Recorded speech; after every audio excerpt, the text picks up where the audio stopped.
नमस्कार विद्यार्थी मित्रांनो, मी विनोद नाईक. आपण पाहत आहोत इयत्ता 9वी विज्ञान, त्यातील दुसरा लेसन कार्य आणि ऊर्जा. याच्या पूर्वीच्या सेशनमध्ये आपण बघितलं की कार्य म्हणजे काय, भौतिकशास्त्रीय दृष्ट्या कार्य कशाला म्हणतात, म्हणजे बल आणि विस्थापन यांच्या गुणाकाराला कार्य असं म्हणतात. आता ते कार्य करण्यासाठी ऊर्जा लागते, तर ती ऊर्जा म्हणजे नक्की काय याच्याविषयी आपण ह्या सेशनमध्ये बघणार आहोत. त्याचप्रमाणे ऊर्जेचे वेगवेगळे प्रकार कोणते आहेत, जसे गतिज ऊर्जा, स्थितीज ऊर्जा म्हणजे काय, आणि ऊर्जा अक्षयतेचा नियम म्हणजे एका प्रकारची ऊर्जा दुसऱ्या प्रकारात रूपांतर होते आणि युनिव्हर्स मधली टोटल ऊर्जा अक्षय्य राहते, यालाच ऊर्जा अक्षयतेचा नियम म्हणतात. ते म्हणजे काय ते आपण बघणार आहोत. त्याचप्रमाणे फ्री फॉल मुक्त पतनासंबंधी सुद्धा पुढील सेशनमध्ये बघणार आहोत. तर बघूया कार्य आणि ऊर्जा यामधील ऊर्जा म्हणजे एनर्जी म्हणजेच काय. पहा, आपल्या स्क्रीनवर काही क्वेश्चन्स दिसत आहेत. असं का होतं याच्याविषयी आपण आता इथे बोलूया. बघा, रोप लावलेली कुंडी अंधारात ठेवली तर रोप कोमेजून जाते. आपल्याला माहित आहे की कोणतेही रोप जे आहे त्याची पानं हिरवी असतात आणि या हिरव्या पानांमध्ये क्लोरोफिल असतं. क्लोरोफिल काय करतं, तर सूर्यप्रकाश, पाणी आणि कार्बन डायऑक्साईड याच्या सहाय्यानं आपलं अन्न तयार करतं आणि त्या अन्नामुळेच एनर्जी तयार होते, ऊर्जा तयार होते आणि त्या ऊर्जेमुळे ते झाड टवटवीत दिसतं. परंतु आपण हेच रोप जे आहे ते जर अंधारात ठेवलं तर अंधारात त्याला सूर्यप्रकाश मिळणार नाही. म्हणजेच याच्या डेली प्रोसेसला, म्हणजेच कोणत्या तर फोटोसिंथेसिसच्या, याला प्रकाश ऊर्जा मिळत नाही आणि त्याच्यामुळे हे रोप कोमेजून जाते. म्हणजेच ऊर्जा ही फार महत्वाची आहे. बघा, घरामध्ये टेप अथवा टीव्हीचा आवाज खूप वाढवल्यास घरातील भांडी हलतात. पहा, इथे साऊंड ऊर्जा म्हणजे ध्वनी ऊर्जा ही फार महत्वाची आहे. की आपण जेव्हा घरामध्ये टीव्ही किंवा टेप यांचा आवाज जर खूप वाढवला तर त्याच्यामुळे व्हायब्रेशन्स क्रिएट होतात, कारण ध्वनी ऊर्जा फार मोठ्या प्रमाणात निर्माण होते आणि त्याचा परिणाम आपल्या घरामध्ये जी भांडी असतात त्या भांड्यांवर होतो आणि भांड्यांमध्ये व्हायब्रेशन होऊन ती खाली पडतात. तिसरं बघा, सूर्यप्रकाशामध्ये धरलेल्या बहिर्वक्र भिंगाच्या सहाय्याने कागदावरती प्रकाश एकत्र केल्यास कागद जळतो. आपण बघितलंय की बहिर्वक्र भिंग म्हणजे काय, तर दोन्ही बाजूनी बल्जिंग म्हणजे आउटसाइड असलेलं भिंग. याच्यामध्ये जेव्हा प्रकाश किरण पडतो त्यावेळेला तो फोकसमध्ये एकत्र येतो, म्हणजे नाभीमध्ये एकत्र येतो. म्हणजे याचा अर्थ सूर्याची प्रकाश किरणे एकत्रितरित्या ज्यांचा कॉन्व्हर्जन्स होऊन, अभिसरण होऊन एका ठिकाणी येतात आणि तिथे ऊर्जा वाढते. ऊर्जा हा शब्द इथे खूप महत्वाचा आहे, कारण ऊर्जा वाढल्यामुळे तिथे उष्णता निर्माण होते आणि उष्णता निर्माण झाल्यावर तो कागद जळतो. आता आपण ऊर्जा म्हणजे काय ते बघूया आणि त्याचं एसआय आणि सीजीएस पद्धतीमधलं एकक बघूया. पदार्थात असलेली कार्य करण्याची क्षमता, म्हणजे आपण समजा पहिल्या सेशनमध्ये सांगितलं की आपण एक कार्य केलं. कोणतं, तर आपण एक टॅक्सी, बंद पडलेली टॅक्सी आहे, तिला आपण ढकलली म्हणजे आपण काहीतरी कार्य केलं. म्हणजे ही जी शक्ती आहे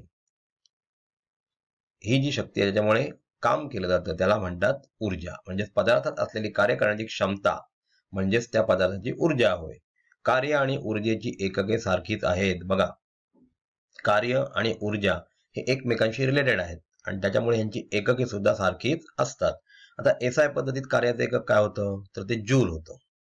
जूल म्हणजेच काय, न्यूटन इंटू मीटर. 1 न्यूटन गुणिले 1 मीटर बरोबर 1 जूल, असं आपण पहिल्या सेशनमध्ये बघितलेलं आहे.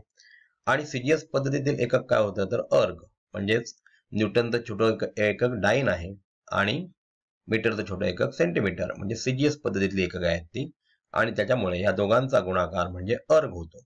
तर याच्याविषयी आपण पहिल्या सेशनमध्ये बघितलं होतं. त्याचप्रमाणे इथे तुम्हाला सांगितलं त्याप्रमाणे कार्य आणि ऊर्जा हे एकमेकांशी रिलेटेड आहेत. म्हणजेच आपण जेव्हा एखादं कार्य करतो त्यावेळेला आपण आपली ऊर्जा खर्ची घालत असतो. आपल्याला आता ऊर्जा कोणकोणत्या रूपात आढळते, तर यांत्रिक ऊर्जा आहे, उष्णता ऊर्जा आहे, प्रकाश ऊर्जा, ध्वनी ऊर्जा, विद्युत चुंबकीय, रासायनिक, अणू, सौर इत्यादी ऊर्जा. आता यांत्रिक ऊर्जा म्हणजे काय, आपण एखादं मशीन समजा लाईटवर चालू केलं, विजेवर चालू केलं, तर त्याच्यामुळे त्याच्यातली चक्र फिरतात, त्याच्यामध्ये जी ऊर्जा मिळते. फॉर एक्झाम्पल आपण साधं एक्झाम्पल घेऊया की आपल्या घरातील फॅन. फॅन आपण विजेचं बटन चालू केल्यानंतर लगेच फॅन सुरू होतो. म्हणजे ह्या इलेक्ट्रिक एनर्जीचं कन्व्हर्जन मेकॅनिकल एनर्जी म्हणजे यांत्रिक ऊर्जेत होतं. उष्णता आपण बघतो की आपण इस्त्रीचं बटन चालू केल्यानंतर थोड्या वेळात त्या विद्युत ऊर्जेचं रूपांतर उष्णतेमध्ये होतं. उष्णता ऊर्जामध्ये होतं. प्रकाश आणि ध्वनी आपण दिवाळीमध्ये जे फटाके फोडतो त्याच्यामध्ये ध्वनी आवाज सुद्धा येतो आणि त्याप्रमाणे प्रकाश सुद्धा दिसतो. म्हणजे या दोन्हीही ऊर्जा आहेत. विद्युत चुंबकीय आपल्याला माहित आहे, आपण आधीच्या इयत्तांमध्ये बघितलं होतं की कशा प्रकारे इलेक्ट्रिसिटी चालू केल्यानंतर त्याच्यामध्ये चुंबक निर्माण होतं. आपण तो राईट हँड थंब रूल बघितला होता की विद्युत ची दिशा ज्या ठिकाणी असेल त्याच्या भोवती चुंबकीय क्षेत्र निर्माण होतं आणि त्याच्यामुळे आपल्या घरातील बेल वाजते. म्हणजे ही विद्युत चुंबकीय ऊर्जा आहे. विद्युत ऊर्जेचं रूपांतर इथे विद्युत चुंबकीय ऊर्जेमध्ये झालेलं आहे. रासायनिक अणु, सौर इत्यादी अणु ऊर्जा आपल्याला माहितच आहे. अणु ऊर्जा म्हणजे आपण युरेनियम 235 च्या केंद्रकावर न्यूट्रॉनचा मारा केला, त्याच्यानंतर क्रिप्टॉन आणि बेरियम यांचे अणु तयार झाले, केंद्रक तयार झाले आणि त्याच्याबरोबर 2 न्यूट्रॉन बाहेर पडले. हे 2 न्यूट्रॉन परत एकदा युरेनियम 235 वर मारा केला जातो आणि त्याच्यापासून बेरियम आणि क्रिप्टॉनचे केंद्रक तयार होतात आणि न्यूट्रॉनची परत एकदा निर्मिती होते आणि ह्याच्यामध्ये प्रचंड प्रमाणात ऊर्जा निर्मिती होते आणि त्या ऊर्जेचा वापर आपण घरामध्ये करतो. म्हणजे कसा करतो तर ह्या ऊर्जेपासून कुलंट म्हणजे पाणी तापवलं जातं, त्यातून वाफ निर्माण होते आणि वाफेपासून टर्बाईन्स फिरतात. सौर ऊर्जेबद्दल आपल्याला माहितच आहे. आजकाल आपण सौर ऊर्जेवर चालणारे पॅनेल्स वापरतो आणि घरामधली लाईट त्याच्यावर तयार करतो. म्हणजे अशा प्रकारच्या विविध रूपात ऊर्जा आपल्याला आढळते. आता या पाठात आपण यांत्रिक ऊर्जेचे 2 प्रकार बघणार आहोत. आपण जी पहिली ऊर्जा बघितली मेकॅनिकल एनर्जी, त्याचे 2 प्रकार कोणते आहेत तर गतिज ऊर्जा व स्थितीज ऊर्जा यांचा अभ्यास करू. बघा, आपण गतिज ऊर्जा म्हणजे मी तुम्हाला एक्झाम्पल सांगतो की आपण जर धरणाचं पाणी साठवून ठेवलं, उंचावर साठवून ठेवलं, तर साठवलेलं पाणी आहे म्हणजे ही साठवलेली ऊर्जा असते आणि म्हणून याला गतिज ऊर्जा स्थितीज ऊर्जा असं म्हणतात. जेव्हा धरणाचे दरवाजे उघडले जातात त्यावेळेला हे पाणी पृथ्वीच्या केंद्रकाच्या दिशेने येतं, म्हणजे गुरुत्वीय बलाच्या दिशेने येतं. म्हणजे आता या स्थितीज ऊर्जेचं रूपांतर गतिज ऊर्जेमध्ये झालं. गतिज ऊर्जेमध्ये झाल्यानंतर समजा हे टर्बाईन्सवर म्हणजे त्या फॅनवर पडलं तर ह्याच्यापासून विद्युत ऊर्जा निर्माण होते. विद्युत ऊर्जा आपण घराघरात वापरतो. म्हणजे त्याच्यावरून आपल्याला असं कळतं की ऊर्जा ही अक्षय्य असते. एका प्रकारच्या ऊर्जेचं रूपांतर दुसऱ्या प्रकारच्या ऊर्जेमध्ये होतं. ते कसं होतं ते आपण ह्याच पाठामध्ये पुढील सेशनमध्ये बघणार आहोत. विद्यार्थी मित्रांनो, बघा, भौतिकशास्त्रामध्ये विविध प्रयोग केले जातात त्याच्यासाठी राष्ट्रीय भौतिकी प्रयोगशाळा दिल्ली म्हणजे नॅशनल फिजिकल लॅबोरेटरी या संस्थेची संकल्पना 1943 मध्ये मांडण्यात आली. म्हणजे इथे फक्त भौतिकशास्त्रावर आधारित प्रयोग केले जातात.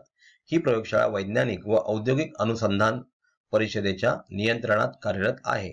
म्हणजे आपण बघितलेलं आहे की science and industrial development corporation आहे, त्यांच्या अंडर ही प्रयोगशाळा काम करते. इथे भौतिकशास्त्राच्या विविध शाखांमध्ये मूलभूत संशोधनाचे कार्य चालते. तसेच उद्योगाला आणि विकास कामात गुंतलेल्या विविध संस्थांना मदत करण्याचं कार्य ही राष्ट्रीय भौतिकी प्रयोगशाळा करत असते. मापनाची राष्ट्रीय मानके म्हणजे कसं काय तर किलोग्रॅम किंवा मीटर, सेंटीमीटर ही मापनाची राष्ट्रीय मानके जी आहेत, नॅशनल मेजरमेंट्स आहेत, ती प्रस्थापित करणे हा या संस्थेचा प्रमुख उद्देश आहे.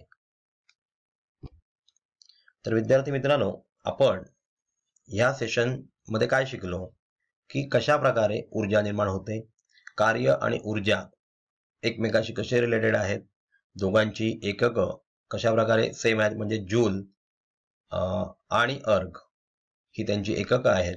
कारण आपण जर एखादी गोष्ट करायला म्हणजे एखाद्या गोष्टीवर बल लावलं तर तिचं विस्थापन होतं.